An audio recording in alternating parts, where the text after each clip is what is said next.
hello everyone কি খবৰ আপোনালোকৰ আৰু আহকচোন আজি অলপ চালৰ যতন ল আৰু এইখিনি হৈছে মসুৰ দাইল মই যোৱা ৰাতিয়ে তিয়াই থৈ দিছিলো আৰু এতিয়া এইখিনি মই ধুনীয়াকৈ ধুই লম ধুই মই মিক্সিত পিছি লম ইনি মই মিক্সিত পিছা নহলে কাৰণ মিক্সিত যিহেতু আমি জলকীয়া মা মছলা পিছো সেই কাৰণে মই মিক্সিত নিপিছিলো পকাত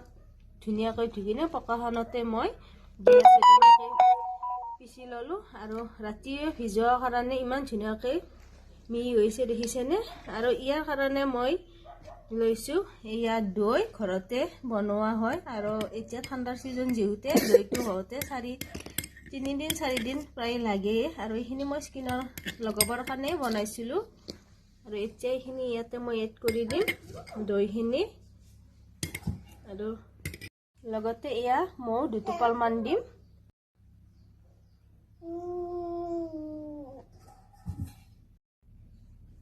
আৰু লগত দিছে এয়া নাৰিকলৰ তেল 2 টোপাল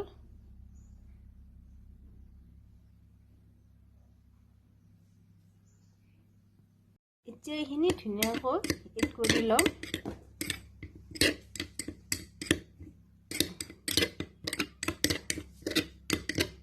ধুনীয়াকৈ ধুই আহিছো আৰু ধুনীয়াকৈ সাফা কৰি লৈছো মুখটো আৰু এতিয়া লগাই দিম আৰু মই লগাই ললো 15-20 মিনিটৰ কাৰণে মই এনেকৈ ৰাখি থৈ দিম তাৰ পিছত মই ধুই দিম আৰু সকলোৱে ব্যৱহাৰ কৰিব পাৰে একো অপকাৰ নকৰে কাৰণ ঠাণ্ডা দিনত এনে স্কিন বিলাক আমাৰ বহুত শুকান হয় গতিকে এইবিলাক যদি এনেকৈ সপ্তাহত লগাই থাকিব পাৰো তেতিয়া ছালটো ধুনীয়া উজ্জ্বলতা বাঢ়ে